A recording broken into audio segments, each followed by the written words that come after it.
सुप्रभात बच्चों, कैसे हैं आप सब। उम्मीद करती हूँ आप सब अच्छे होंगे। तो बच्चों, आज की कक्षा में हम पढ़ने वाले हैं अध्याय नंबर 7, जिसका शीर्षक है लोभ का फल। तो बच्चों, सबसे पहले हम पढ़ेंगे प्रस्तावना। प्रस्तुत पाठ में यह बताया गया है कि लालच का परिणाम कभी कभी बेहद खतरनाक होता है। तो बच्चों, इस अध्याय के माध्यम से हमें क्या बताने का प्रयास किया जा रहा है कि लालच का जो परिणाम होता है वो कभी कभी बहुत ज्यादा खतरनाक हो सकता है। तो इसलिए हमें लालच नहीं करना चाहिए। तो चलिए अध्याय को शुरू करते हैं। किशन ने अपनी मेहनत तथा लगन से संपन्न किसानों की श्रेणी में अपना स्थान बनाया था। हरे भरे खेत, पशुधन और नौकर चाकर उसकी संपन्नता का बखान करते थे। उसे भी यह सब देखकर बड़ी खुशी होती और मन के किसी कोने में दबा अहंकार भी पुष्ट होता। उसकी संपत्ति गांव के अनेक लोगों को फूटी आंख ना सुहाती थी। वे ऊपर से विनम्र बने रहते और अवसर मिलने पर उसे नुकसान पहुंचाते। वह बड़ी विनम्रता से उन्हें समझाता, किंतु उन पर कोई प्रभाव ना पड़ता। उसका सबसे समीप का पड़ोसी उसे नुकसान पहुंचाने में सदा आगे रहता।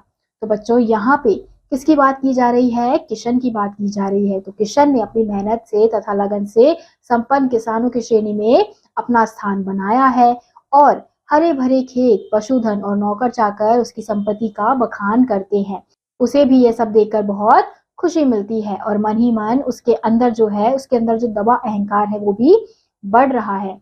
अब उसकी संपन्नता जो है वो गांव के अनेक लोगों को फूटी आंख नहीं बहाती है, यानी कि सब उससे जलते हैं। और सबसे ज्यादा उसको नुकसान पहुंचाने के लिए कौन आगे रहता है?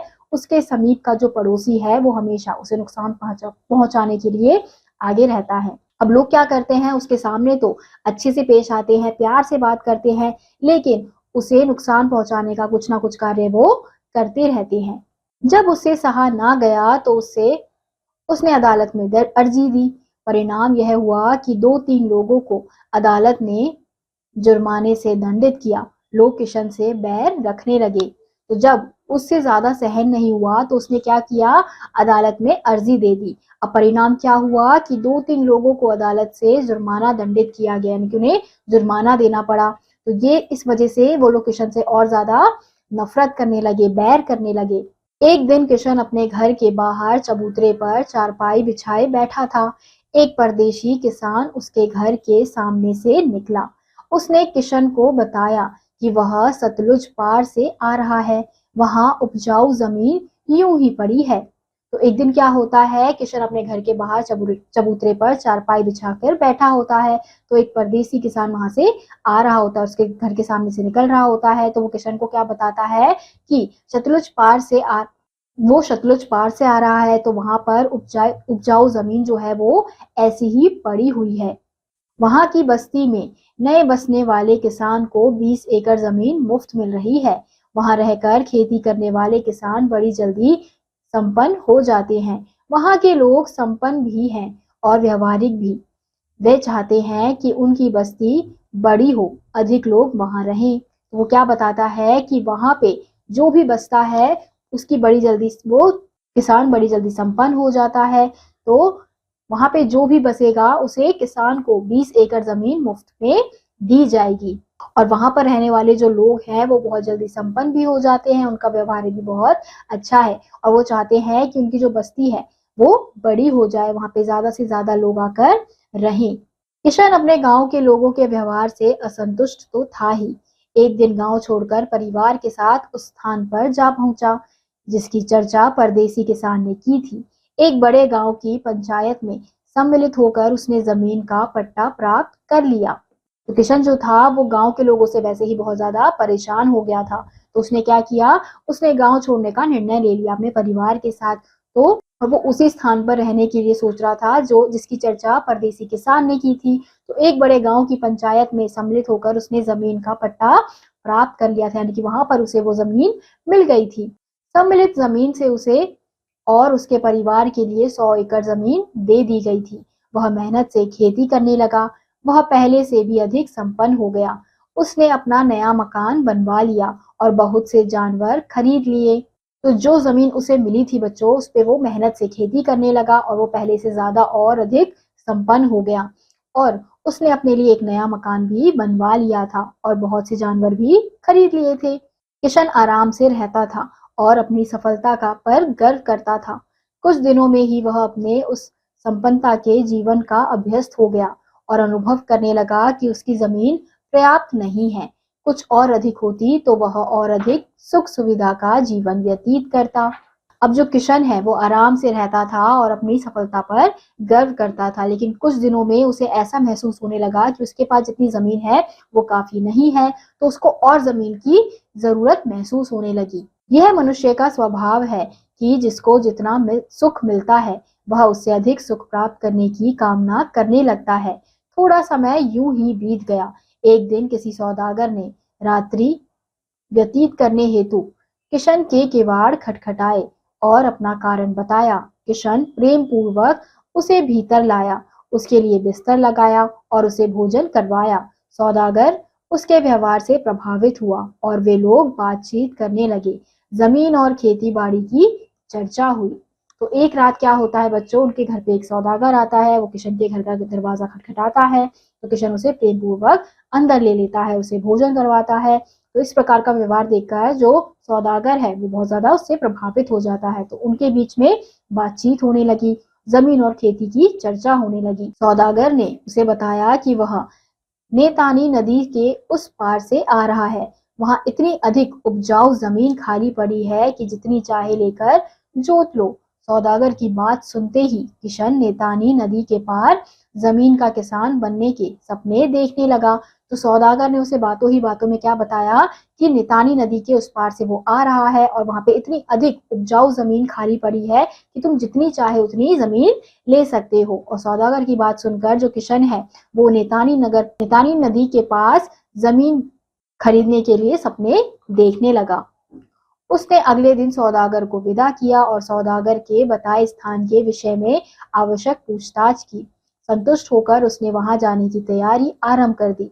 वहां के लोगों को भेंट देने के लिए उसने चाय के डिब्बे, मिठाई, कपड़े और अन्य अनेक वस्तुएं ले ली। घर की देखभाल का कार्य पत्नी को सौंपकर और एक आदमी अपने साथ लेकर वह यात्रा पर निकल पड़ा।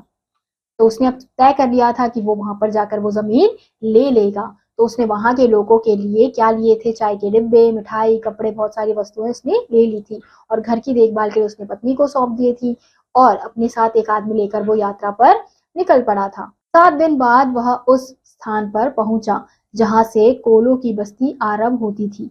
उसने देखा कि नदी के किनारे जमीन ही जमीन है, सब खाली पड़ी है। वहां के लोग खेती नहीं करते थे, पशुपालन और शिकार ही उनकी जीविका का आधार थे। वहां के लोग सीधे और सरल स्वभाव के थे। तो बच्चों 7 दिन बाद उस स्थान पर वो पहुंच जाता है, तो जहां से कोलों की बस्ती जो है वो आरंभ होती है, शुरुआत होती है। तो उसने क्या देखा कि नदी के किनारे जमीन ही जमीन है, सब ऐसे ही खाली पड़ी हुई है। वहां के जो लोग हैं वो खेती नहीं करते हैं, बल्कि वो क्या करते हैं, पशुपालन, शिकार, इसी से अपना जीविका चलाते हैं। तो वहां के लोग बहुत ही ज्यादा सीधे स्वभाव के होते हैं। किशन ने साथ लाई वस्तुओं की भेंट देकर उन लोगों को खुश कर दिया और दुभाषियों के द्वारा अपने वहां पहुंचने का उद्देश्य बता दिया। तो किशन जैसे ही वहां पहुंचा उसने जो भी वो भेंट लेकर आया था, जो भी तोहफे वहां के लोगों के लिए लेकर आया था, उसने सबको दे दिए और ये देकर वहां के लोग बहुत ज्यादा खुश हो गए। फिर दुभाषी जिस आदमी को वो अपने साथ लेकर आया था, वहां जाकर वो उसने अपने आने का उद्देश्य बताया कि वो किस उद्देश्य से यहाँ पर आया है। लोगों ने भी किशन का उत्साह से स्वागत किया, उसे सबसे अच्छे डेरे में ले जाकर बैठाया। किशन के सम्मान में उन लोगों ने एक शानदार दावत दी। किशन ने कहा, मैं आपकी जमीन देखकर बहुत खुश हुआ हूँ। हमारे यहाँ जमीन की कमी है और वह आपकी जमीन की तरह उपजाऊ भी नहीं है। तो लोग जब किशन का उद्देश्य सुनते हैं तो वो उसका उत्साह से स्वागत करते हैं, उसे सबसे अच्छे डेरे में जाकर बिठाते हैं और किशन के सम्मान में वो लोग क्या करते हैं, शानदार दावत रखते हैं। तो किशन उनसे कहता है कि आपकी जमीन देखकर मैं बहुत ज्यादा खुश हुआ हूँ। हमारे यहाँ पर ऐसी जमीन नहीं है, ऐसी जमीन की कमी है और हमारी जो जमीन है वो आपकी जमीन की तरह उपजाऊ भी नहीं है। उस समय एक आदमी रोएदार बड़ी टोपी लगाए वहां आया। सब उसके सम्मान में खड़े हो गए। दुभाषी ने बताया कि यही हमारा मुखिया है। किशन भी उसके सम्मान में खड़ा हो गया। उसने तुरंत अपने सामान में से बढ़िया बढ़िया चीजें निकाली और सरदार को भेंट कर दी। सरदार ने किशन की भेंट सहर्ष स्वीकार कर ली। लोगों ने सरदार को किशन के आने का उद्देश्य बता दिया। उसी समय वहां पर एक आदमी रोएदार बड़ी टोपी लगाए वहां पर आता है, तो सब उसके सम्मान में खड़े हो जाते हैं। तो दो भाषिए ने बताया कि ये जो है व्यक्ति वो हमारा मुखिया है। तो किशन भी जो है वो उनके सम्मान में खड़ा हो जाता है और अपने सामान से जो बढ़िया बढ़िया चीजें होती है वो निकाल कर उन्हें भेंट देता है। तो सरदार भी जो है वो उसकी भेंट को स्वीकार कर लेते हैं और लोग जब बताते हैं सरदार को कि किशन के आने का उद्देश्य क्या है, सरदार ने अपने साथियों की बातें सुनकर किशन से कहा, हमारे यहाँ जमीन की कमी नहीं है, जितनी चाहो अपनी पसंद की उतनी जमीन ले लो।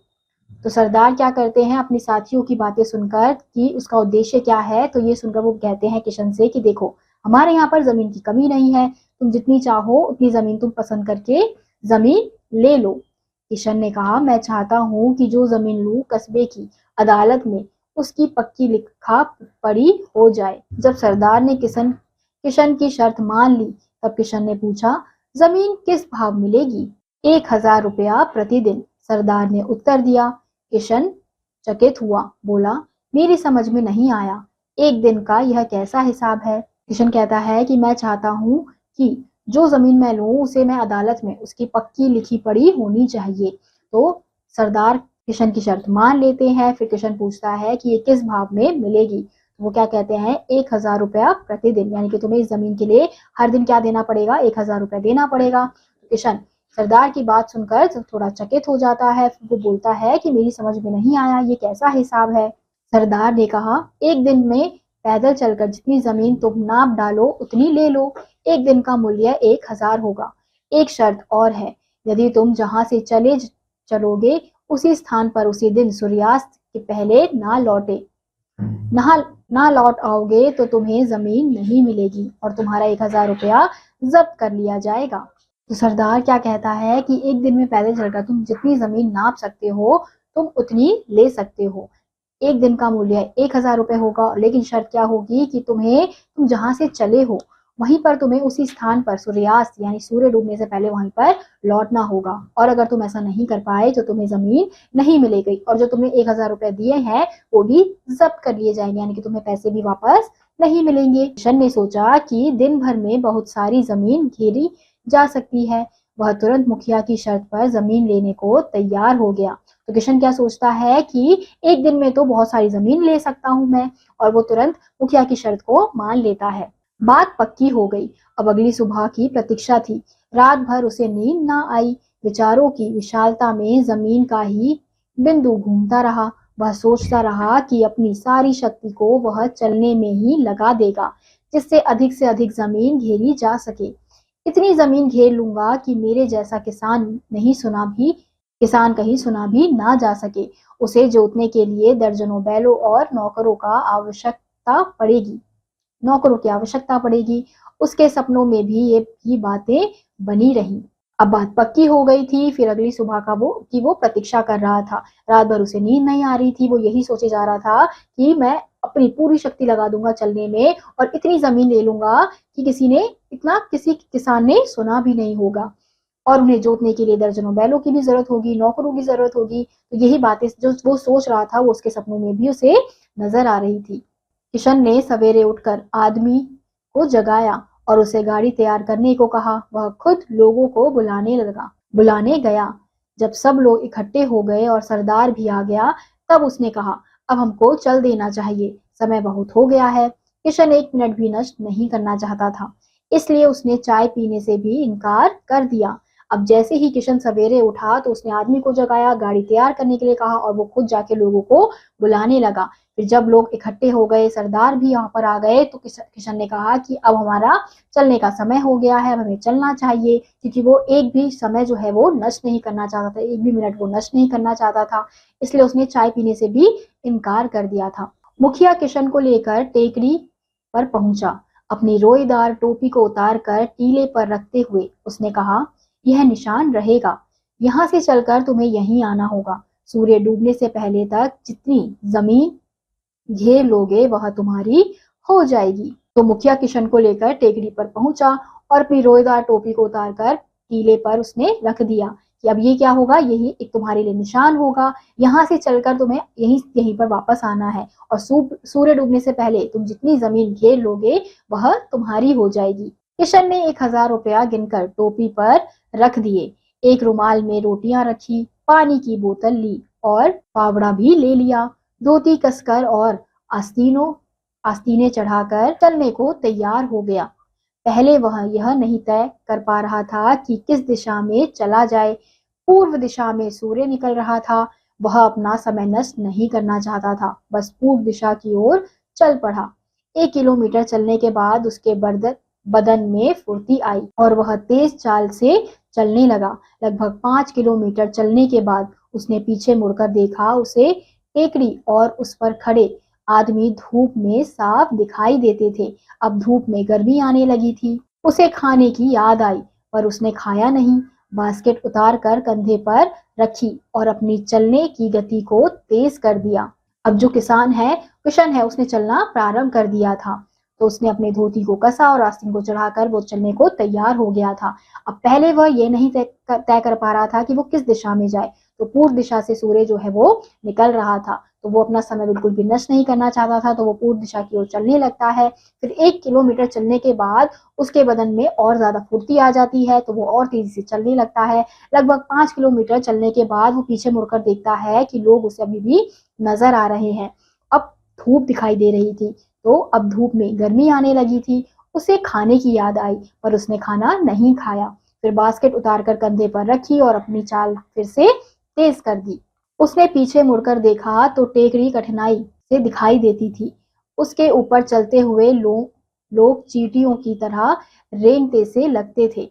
उसने सोचा, काफी दूर निकल आया हूँ, अब लौटना चाहिए। उसका शरीर पसीने से तर हो रहा था और उसे प्यास भी लग रही थी। उसी स्थान पर उसने गड्ढा बनाकर उस पर घास का एक ढेर लगा दिया, जिससे पता चले कि वह कहाँ तक आ गया है। पानी पीकर वह बाईं ओर मुड़ा। जैसे जैसे वह आगे बढ़ता उसे अच्छी उपजाऊ भूमि दिखाई देती। उसका लालच बढ़ता जाता है और वह चलता जाता। दोपहर हो रही थी और सूरज उसके सिर के ऊपर था। वह अब कुछ थकान का भी अनुभव करने लगा था। तो अब जैसे तैसे वो बहुत दूर निकल गया था। फिर उसने जब मुड़ के देखा तो अब उसे लोग नहीं नजर आ रहे थे, तो उसे ऐसा लग रहा था कि वो काफी दूर निकल आया है। तो उसने सोचा कि अब लौट जाता हूँ। फिर उसका शरीर पसीने पसीने से तरबतर हो रहा था, उसे प्यास लग रही थी और उसी स्थान पर उसने एक गड्ढा बना लिया था और उस पर घास के ढेर डाल दिए थे, ताकि उसे पता चल सके कि वो कितनी दूर तक आ गया है। अब पानी पीकर वह बाईं ओर मुड़ा, तो जैसे ही उसने मुड़कर देखा तो उसे क्या नजर आ रही थी, अच्छी उपजाऊ भूमि नजर आ रही थी। तो उसके अंदर का जो लालच है वो और ज्यादा बढ़ रहा था, तो वो और चढ़ने लगा, वो और आगे बढ़ने लगा। दोपहर हो रही थी, सूरज उसके सिर पर खड़ा हुआ था और उसे बहुत ज्यादा थकान का भी अनुभव होने लगा था। थोड़ा आराम करने के लिए वह एक स्थान पर बैठ गया। फिर उसने रुमाल से रोटी निकालकर खाई और पानी पिया। बैठा रहा, लेटा नहीं। डर था कि कहीं नींद ना आ जाए। खाना खाने से शरीर में कुछ नई शक्ति आ गई। उसने फिर चलना आरंभ कर दिया। काफी लंबी भूमि नापकर वह बाईं ओर मुड़ने ही वाला था कि उसे जमीन का एक बहुत उपजाऊ टुकड़ा दिखाई पड़ा। उसने उसे भी नाप लिया। उसने गड्ढा खोदकर उस पर घास का ढेर लगाकर अपना निशान बना दिया। अब वह फिर मुड़ गया। टेकरी की ओर देखा, पर वह दिखाई नहीं दिया। अब थोड़ा आराम करने के बाद वो एक स्थान पर ऐसे बैठ गया।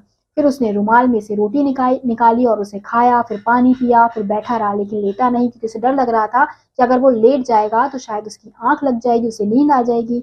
और खाना खाने के बाद उसके शरीर में नई शक्ति आ गई थी, तो उसने फिर से चलना आरंभ कर दिया था। फिर काफी लंबी भूमि नापकर वह बाईं ओर मुड़ने लगा, तो वैसे ही उसे और उपजाऊ जमीन दिखने लगी, तो उसके अंदर और लालच आ गया, तो वो और आगे बढ़ने लगा। फिर जब वो पीछे मुड़ के देख रहा था तो उसे टेकरी नहीं नजर आ रही थी। उसने सोचा कि वह अधिक दूर निकल आया है, अब इस दिशा में कुछ कम ही नापूंगा। इस तीसरी भुजा पर उसने तेजी से अपने कदम बढ़ाए। बड़ी कठिनाई से वह 3 किलोमीटर ही चला था कि देखा सूरज ढलने लगा है। उसने अनुमान लगाया कि वह टेकरी से 15 किलोमीटर दूरी पर है। इस दिशा में अब और आगे बढ़ना उसने ठीक नहीं समझा। अब वह सीधा टेकरी की ओर चलने लगा। यहाँ पर भी उसने गड्ढे पर घास का ढेर बनाकर निशान बना दिया। फिर जब वो थोड़ी दूर और चलता है तो उसे और उपजाऊ जमीन नजर आती है, तो वो वहां पर भी उसको निशान बना देता है। फिर जब वो मुड़ के देखता है तो उसे टेकरी नजर नहीं आती है, तो वो सोचता है कि अब मैं बहुत ज्यादा दूर आ गया हूँ और सूरज भी ढलने वाला है, तो अब मुझे वापस लौट जाना चाहिए, अब आगे बढ़ना मेरे लिए सही नहीं है। और वो निशान बनाकर फिर वापस लौटने के लिए तैयार होता है। अब किशन इतना थक गया था कि उसके लिए आगे चलना कठिन हो रहा था। धूप और गर्मी ने उसकी सारी शक्ति क्षीण कर दी थी। पैरों में छाले पड़ गए थे, टांगे उठती नहीं थी। सूरज ढल रहा था, इसलिए आराम कर लेने के लिए भी समय नहीं था। फिर भी वह तेज चाल से आगे बढ़ रहा था। उसने बास्केट, टोपी, जूते सब फेंक दिए। अब किशन जो है वो बहुत ज्यादा थक गया था। उसके लिए आगे चलना बहुत ज्यादा कठिन हो रहा था, मुश्किल हो रहा था। धूप और गर्मी ने उसकी सारी शक्ति को क्षीण कर दिया था। अब पैरों में उसके छाले पड़ गए थे, टांगे उसकी उठ नहीं रही थी और सूरज भी अब धीरे धीरे ढलता जा रहा था। तो उसने क्या किया, उसने बास्केट, टोपी, जूते सबको फेंक दिया। उसकी सांस फूल रही थी। बार बार यही सोचता था कि सूरज डूबने से पहले टेकड़ी पर कैसे पहुंचूंगा। अब वह दौड़ने लगा। उसकी छाती जोर से धड़क रही थी और वह डर रहा था कि थकान के कारण गिरकर कहीं मर ना जाए। अब उसकी जो सांसें हैं वो बहुत ज्यादा फूल रही थी और वो बार बार यही सोच रहा था कि अगर सूरज डूबने से पहले मैं नहीं पहुंचा तो क्या होगा, क्योंकि उसे टेकरी नजर नहीं आ रही थी। अब वह दौड़ने लग गया था, क्योंकि चलने से तो काम नहीं हो रहा था, तो उसकी छाती जोर से धड़कने लगी थी और वो ये सोच रहा था कि अगर थकान के कारण मैं गिर गया और अगर मर गया तो क्या होगा। पर उसने दौड़ना बंद नहीं किया। वह उन लोगों के सामने हार मानकर अपनी हंसी नहीं कराना चाहता था। सूरज क्षितिज में समाया जा रहा था। किशन भी अपने निकट के स्थान पर आ गया था। टेकड़ी पर खड़े लोग चिल्लाकर उसे उत्साहित कर रहे थे। उसकी टेकड़ी पर टोपी और उसके निकट बैठा सरदार साफ दिखाई दे रहे थे। उसने निराश दृष्टि से सूर्य की ओर देखा। सूर्य धरती के नीचे धंस चुका था। किशन जान गया कि टेकड़ी तक पहुंचते पहुंचते अंधेरा हो जाएगा। उसके मुख से एक चीख निकल गई। उसकी सारी मेहनत व्यर्थ हो गई थी। अब वो डर डर के भाग रहा था, उसने दौड़ना बंद नहीं किया था। अब वो उन लोगों के सामने हार मानकर अपनी हंसी भी नहीं उड़ाना चाहता था। अब सूरज क्षितिज में समाया हुआ था। अब किशन भी अपने निकट के स्थान पर आ गया था। टेकरी पर खड़े लोग चिल्ला चिल्ला कर उसे उसका जो उत्साह है बढ़ा रहे थे। उसी टेकरी पर टोपी और उसके निकट बैठा सरदार उसे साफ साफ नजर आ रहा था। उसने निराश दृष्टि से किसको देखा, सूर्य को देखा। सूर्य जो था वो धरती के नीचे धंस चुका था। तो किशन जान गया था कि अब जब तक वो टेकरी के पास पहुंचेगा तब तक अंधेरा हो जाएगा। फिर उसके मुंह से एक चीख निकलती है। उसकी सारी मेहनत व्यर्थ हो गई थी। टेकरी पर लोग अब भी पुकार रहे थे। ये ऊंचाई पर थे और अब भी उन्हें सूरज दिखाई दे रहा था। किशन ने भी देखा कि टेकरी पर अभी धूप है। अपनी सारी शक्ति समेटकर उसने लंबी सांस खींची और वह आंख बूंद कर टेकरी की ओर दौड़ा। टेकरी के पास वह मुंह के बल गिरा और मुख से चीख निकल पड़ी। उसके हाथ टेकरी पर रखी सरदार की टोपी तक पहुंच चुके थे। अब टेकरी के लोग अभी भी उसे पुकार रहे थे, क्योंकि वो ऊंचाई पर खड़े थे। तो वो समझ गया था कि अभी वहां पर धूप है, वहां पे सूरज नहीं ढला है। फिर उसने अपनी सारी शक्ति को समेटा और लंबी सांस खींचकर वो भागने लगा, दौड़ने लगा। फिर वो टेकरी के पास वह मुंह के बल गिर पड़ा और मुख से उसके चीख निकल पड़ी और उसके हाथ जो है वो टेकरी पर रखी सरदार की टोपी तक पहुंच चुके थे। फिर सरदार ने कहा, देखो भाई, इसने कितनी जमीन ले ले डाली है। किशन का नौकर दौड़ कर आ गया। उसने किशन को उठाना चाहा। किशन के मुंह से खून बह रहा था, वह मर चुका था। सरदार के आदमी दुखी भी थे और दीनों पर हंस भी रहे थे। नौकर ने किशन के लिए कब्र खोदी और उसी में दफना दिया। किशन के लिए अब केवल 2 मीटर जमीन पर्याप्त थी। तो बच्चों, फिर हम अंत में क्या देखते हैं कि किशन जो है वो, किशन का जो नौकर है वो दौड़ कर आता है। सरदार बोलता है कि देखो अब इसने कितनी जमीन ले ली है। फिर वो देखता है कि किशन के मुंह से खून निकल रहा होता है, वो वहीं पर मर जाता है। सरदार के जो आदमी होते हैं वो ये देखकर बहुत दुखी भी होते हैं और दिनों पर उस पर हंस भी रहे होते हैं। फिर नौकर ने किशन के लिए कब्र खोदी और वो कब्र कहाँ खोदी गई थी बच्चों, उसी जमीन पर खोदी गई थी और उसे वहीं पर दफना दिया गया था। और किशन के लिए अब केवल 2 मीटर जमीन ही पर्याप्त थी, यानी कि उसकी जो लाश थी उसे वहीं 2 मीटर की जमीन पर दफना दिया गया था। जिस जमीन के लिए वो किशन जो है वो लड़ रहा था, भाग रहा था, दौड़ रहा था, मेहनत कर रहा था। और वो क्यों ऐसा कर रहा था? क्योंकि उसे बार बार लालच आ रहा था। अब वो चाहता तो थोड़ी दूर जाकर वापस आ सकता था, लेकिन उसके मन में और लालच आता गया और लालच आता गया।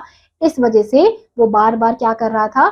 अपनी शक्ति बहा रहा था, ऐसे ही छोड़ रहा था, ऐसे ही व्यर्थ कर रहा था, जिस वजह से वो सूर्यास्त होने से पहले वो वहां पर नहीं पहुंच पाया। और जब वो पहुंचा तो वो मर चुका था, क्योंकि उसने अपनी सारी ताकत उस जमीन को लेने के लिए लगा दी थी। तो इसलिए कहा जाता है बच्चों कि हमें लालच नहीं करना चाहिए। लालच बुरी बला होती है।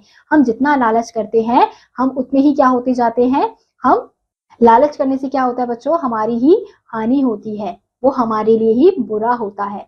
तो इसी के साथ ये समझाने का प्रयास किया जा रहा है कि आपके पास जितना जो भी है आपको उतने में ही खुश रहना चाहिए। तो इसी के साथ आज का ये अध्याय यहीं समाप्त होता है। उम्मीद करती हूँ आपको यह अध्याय समझ आया होगा। मैं आपसे मिलूंगी अगली कक्षा में, तब तक के लिए आप सभी बच्चे खुश रहिए और पढ़ते रहिए। बाय।